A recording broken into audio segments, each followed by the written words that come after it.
Hello and welcome to the Matt's Movie Reviews podcast. I am your host, Matthew Pejkovic, and this is episode number 647. Releasing April 11 in US theaters is Marshmallow, a horror mystery set at a summer camp where a shy and introverted 12-year-old boy finds himself in a living nightmare when a legendary campfire boogeyman becomes real. A scary and sophisticated coming-of-age sci-fi horror that ingeniously plays with classic horror tropes to create intense twist-filled thrills, Marshmallow is an early frontrunner for Horror Movie of the Year. And joining me now is the director of Marshmallow, Mr. Daniel DelPurgatorio, and producer Todd Friedman. Daniel and Todd, how are you both? How's it How's going? it Good to going? meet you.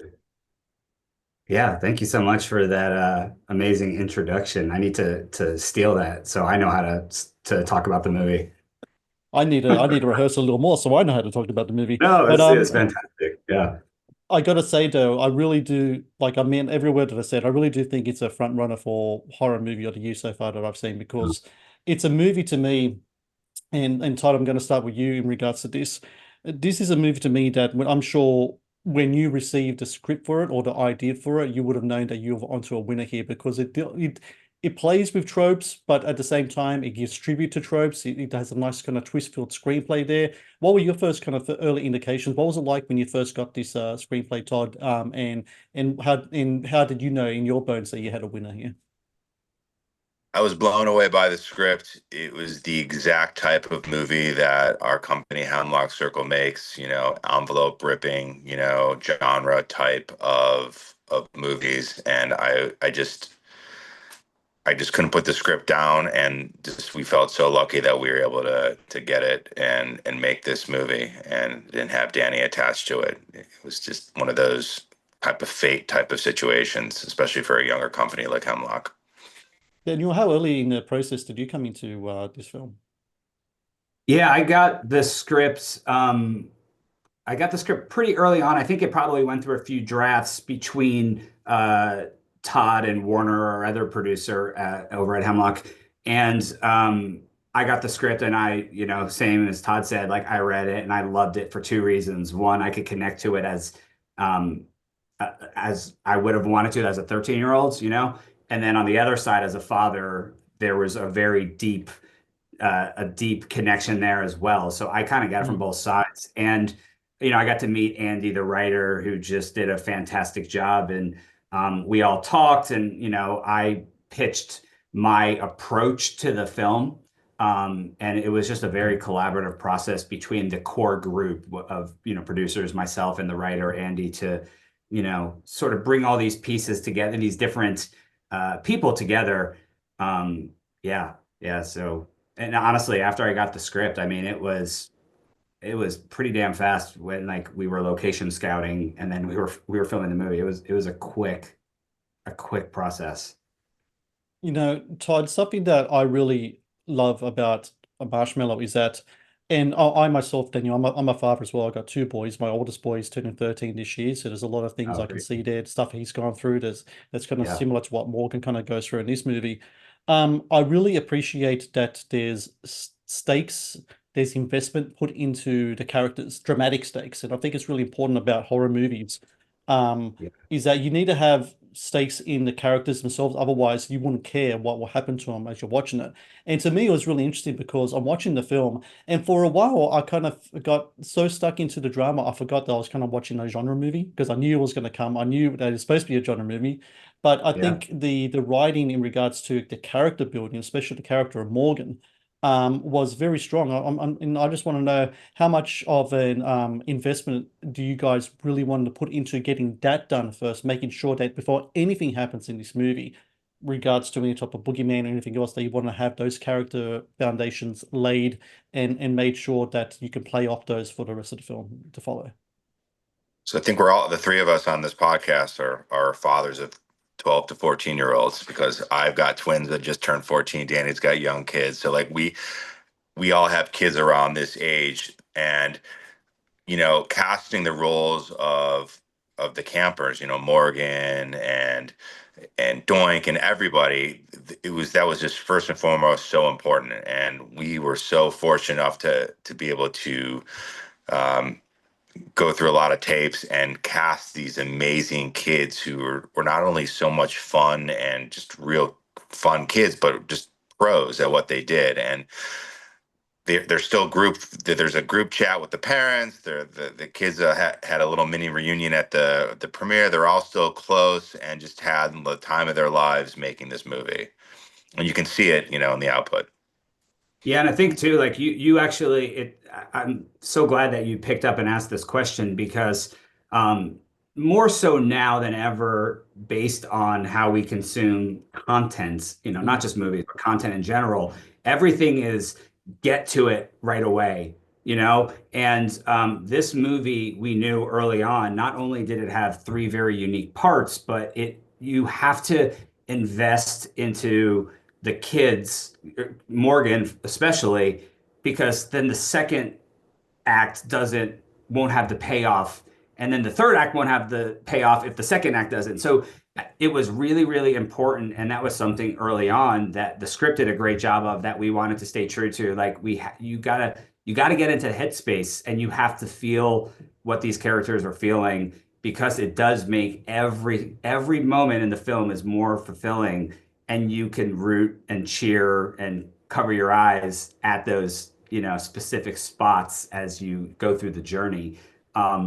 And then you feel like you're on the adventure with them. I always tell people like have fun going on the adventure with these kids because you feel like part of the group.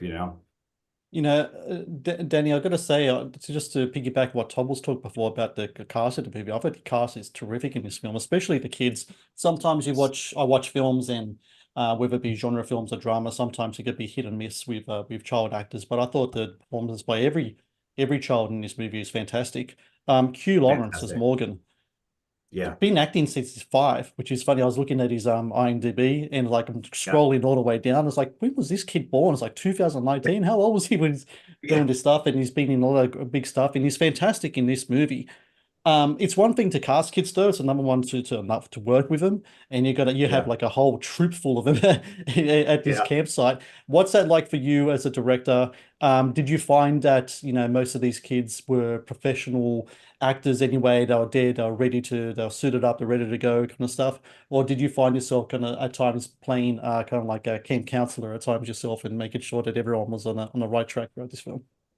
Yeah, we lucked out because, I think when we saw going through the tapes, we saw every person that we cast that we knew right away. Like we would see them, we're like, oh, this person is going to be this role. And we'd watch it, we're like, yep. And so we met them, we got on Zoom calls, and then, I organized a group Zoom call with the kids.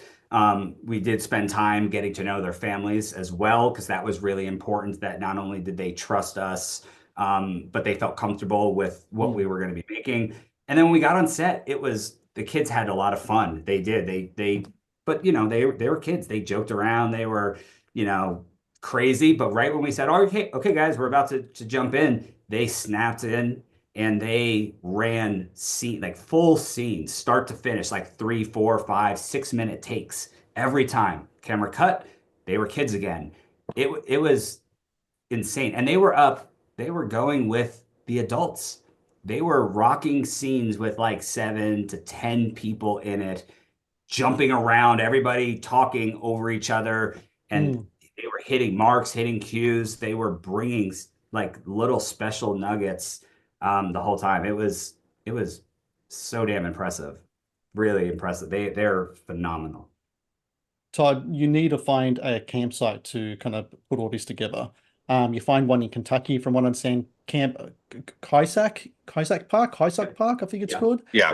What was that campsite? Was that like a once like functional kind of place that's like used now for movies and such? How did you find this place for your film? Probably and I know Danny scouted too. He might even be able to answer this better, but it was a camp that was once a functioning camp, but it's not functioning at the time, so it was really more of a place that rented out for special events. And I mean, I guess apparently they had accidentally double booked a wedding during like one of our major, filming days. So it got a little crazy there, but in it was a functioning camp, yes, at one point in time, but not anymore. Yeah, and I Then think what? that, it was interesting because we needed to shoot it when summer was starting because that's when all the green everything was green, right? So when we were looking at locations, the time that everything starts to turn green and is pretty for what we wanted in the film was when camp was actually starting. So we were like, oh, how are we going to be able to take over a place for X amount of weeks to shoot this movie? And actually, we got somebody sent us photos from this camp and said, like, hey, I think I found a cool place.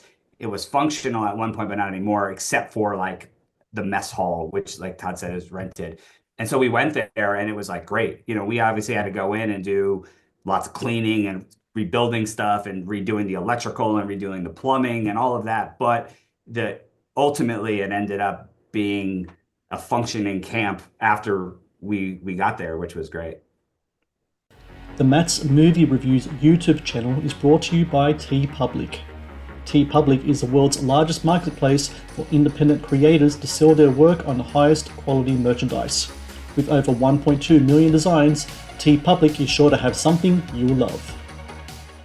I wanted to ask Danny in regards to the nightmare sequences in the movie. Very effective. I mean, talk about a great opening scene. I mean, I think that opening scene in the movie with the water and everything, and that's that's some really great kind of like frightening stuff. How much is it described in the script? How much is it that you kind of bring as a director to the fore? It's been and working with water in that way too, I'm sure would have been had its own kind of challenges. You know, the Jaws poster behind me, we all know the horror stories from that kind of stuff, but this is in a smaller scale. But I'm sure that working having water as a motive would have been a sort of challenges in its own. But the nightmare sequences, I'm just really curious about how you kind of bring that to life in this film.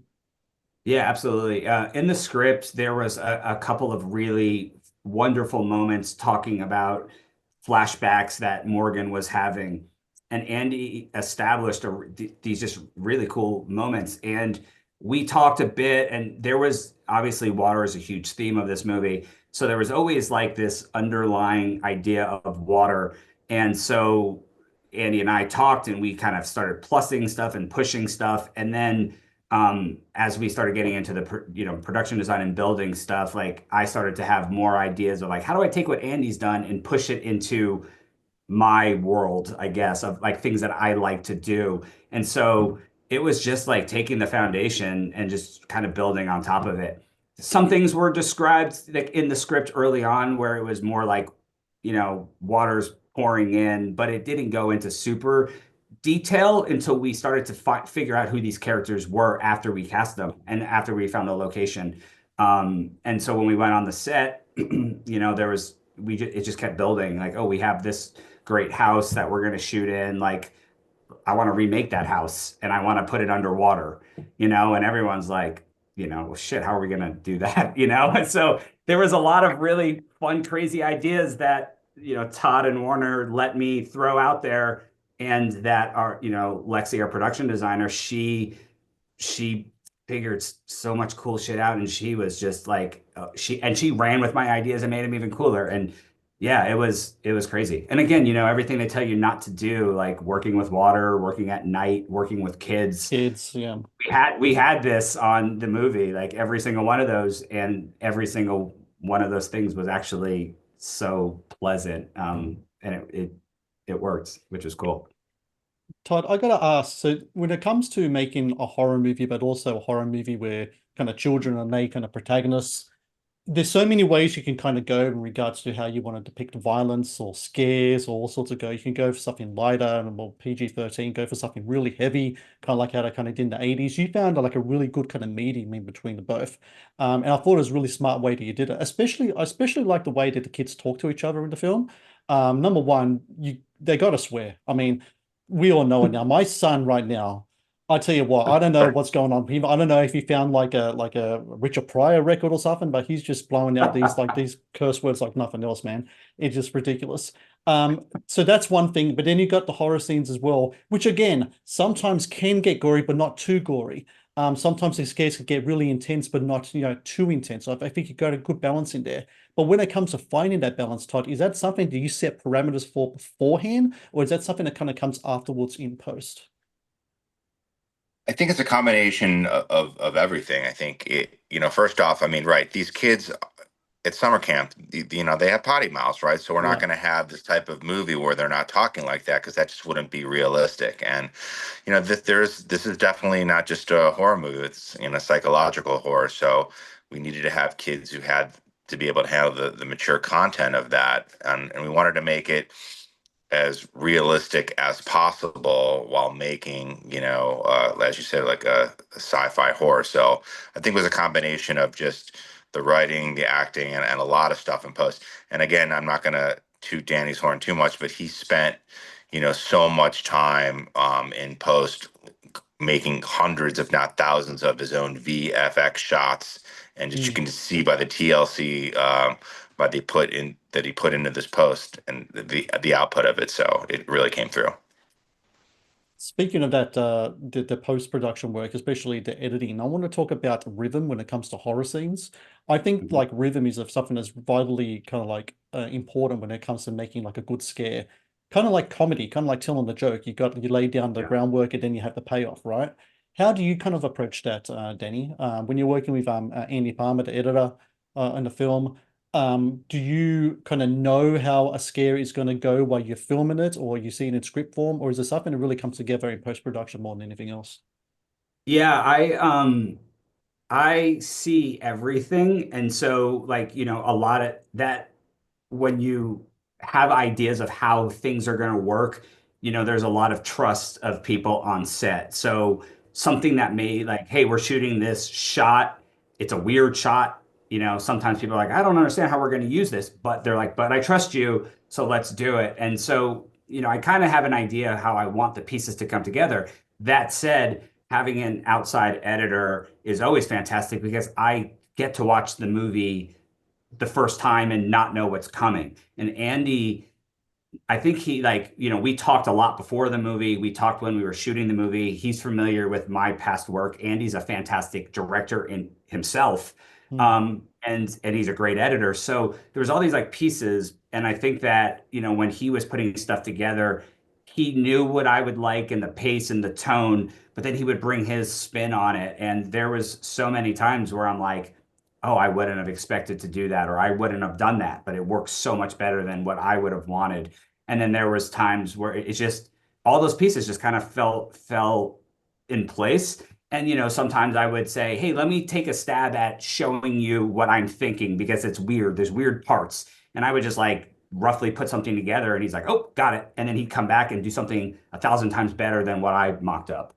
Um, and it was cool. Like, and again, you find people that are good at what they do and you let them do what they do. And Andy was very, very collaborative, like, and very, very easy to work with. Just such a cool guy. And like I said, he's a great director himself. So he had a really good grasp on it. And then, it was Andy, myself, and then Todd and Warner. And we worked together. Like a cut would come in, I would look at it and I would write any notes or thoughts that I have. And then Todd, Warner, and I would go through those and make sure we're all aligned. And then Andy would just do something else on top of that, even better. And it's just kind of how it worked. It was cool. Yeah, jumping on what Danny said about Andy, Andy is also a fantastic director. As Danny said, he's directed Re-Education of Molly Singer, which was another Hemlock movie that was on Netflix last year. And he's also been an editor on most of Hemlock's movies. Just having that comfort level to be able to work with him, it was just a really big collaborative effort. So he definitely deserved a big kudos for this. He does. He Yeah. did a great job in his film for sure. Um, Todd, while I got you there, I want to talk about just Hemlock Circle for a little while. I'm 2 of 2 so far. Hemlock Circle. I mean, 2 like home runs, 2 of 2. Because last year I watched Kue. Austin Stark, who's one of the directors of Kue, is like a good friend of Matt's movie reviews, and I loved that film as well. I thought it was just fantastic. And of course, Marshmallow. I can't give enough praise to it. What's your philosophies in regards to films that you look for to bear the Hemlock Circle name? Because you're saying before, early in our discussion about this fits exactly what you're looking for in Hemlock. What is that exactly that you guys are trying to achieve there with the Hemlock Circle brand? It's really edgy genre films that give our creatives and our directors as much, room as possible to explore how they want to do films. We don't want to, we want to push boundaries as much as we can within, obviously being independent film producers within our budgetary limitations, but just real smart, edgy, genre. That's really the type of brand of movies that we try to make.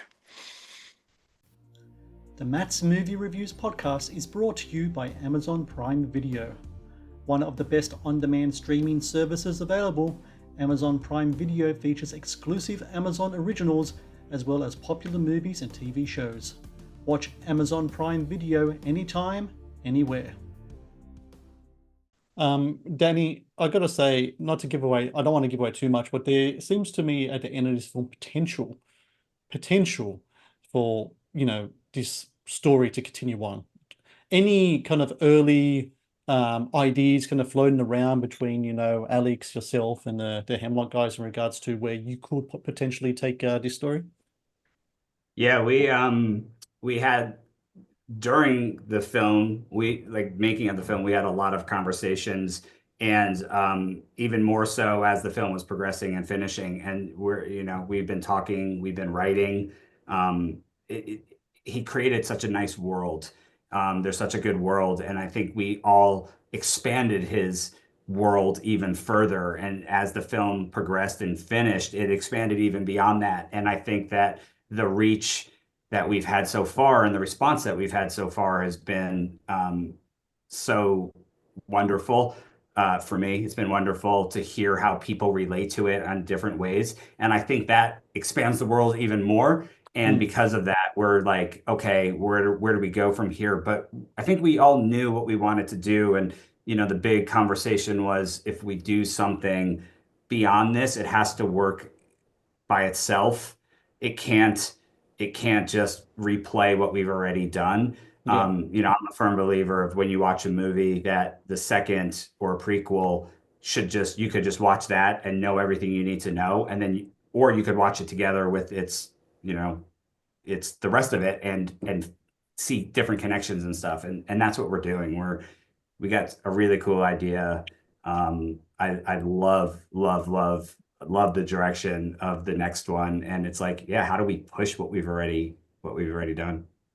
And for a sequel, obviously, we need people to come and watch the movie. We're in close to 100 screens, which isn't a ton, but obviously with how well Minecraft is doing, which is amazing. It's getting people back into theaters. We're hoping that there's a little slice of the pie left over for someone to see, like a really cool, edgy, horror movie. And we know that the horror community has been supporting this, and they're a smart, loyal community. So we're hoping that word of mouth spreads enough to people that people will go see this, and then it will be on, streaming in June as well. We're going to have a big streaming push, but we'd obviously love to get as many people into theater seats as possible.